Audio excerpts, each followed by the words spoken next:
सुंदर महिला की कहानी। एक अति सुंदर महिला ने विमान में प्रवेश किया और अपनी सीट की तलाश में उन्होंने देखा कि उनकी सीट एक ऐसे व्यक्ति की बगल में है जिसका दोनों ही हाथ नहीं है। महिला को उस अपाहिज व्यक्ति के पास बैठने में झिझक हुई। उस सुंदर महिला ने एयर होस्टेस से कहा, मैं इस सीट पर सुविधापूर्वक यात्रा नहीं कर पाऊंगी क्योंकि साथ की सीट पर जो व्यक्ति बैठा है उसके दोनों हाथ नहीं हैं। उस खूबसूरत महिला ने एयर होस्टेस से सीट बदलने का आग्रह किया। एयर होस्टेस ने पूछा, मैम मुझे क्या कारण बता सकती है? सुंदर महिला ने जवाब दिया, मैं ऐसे लोगों को पसंद नहीं करती। मैं ऐसे व्यक्ति के पास यात्रा नहीं कर पाऊंगी। पढ़ी लिखी और प्रत्यक्ष अनुभव वाली महिला की यह बात सुनकर एयर होस्टेस अचंभित हो गई।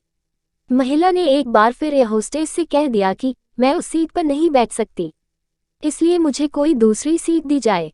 एयर होस्टेस ने खाली सीटों की तलाश में आसपास किसी भी सीट पर खाली नहीं दिखती। एयर होस्टेस ने महिला से कहा कि मैडम, इस इकोनॉमी क्लास में कोई सीट खाली नहीं है। यात्रियों की सुविधा का ध्यान रखना हमारी जिम्मेदारी है, इसलिए मैं विमान के कप्तान से बात करती हूँ।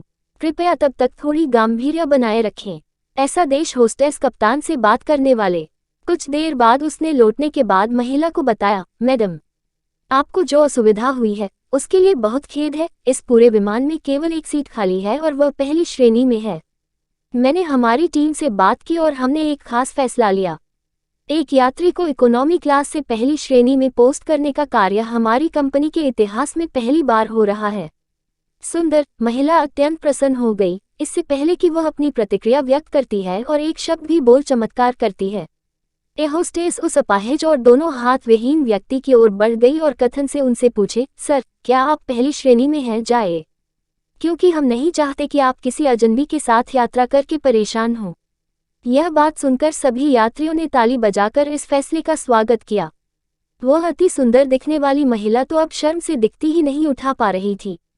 तब उस अपाहिज व्यक्ति ने कहा, मैं एक भूतपूर्व सैनिक हूँ और मैंने कश्मीर सीमा पर एक ऑपरेशन के दौरान बम विस्फोट में अपने दोनों हाथ खो दिए थे।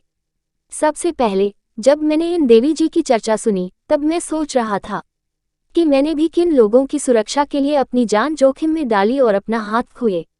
लेकिन जब आप सभी की प्रतिक्रियाएं दिखती हैं तो अब आप पर गर्व महसूस हो रहा है कि मैं अपने देश और देशवासियों की खातिर अपने दोनों हाथ खोए। और ऐसा कहकर वह पहली श्रेणी में चला गया। सुंदर महिला पूरी तरह से शर्माकर सर झुकाकर सीट पर बैठ गई।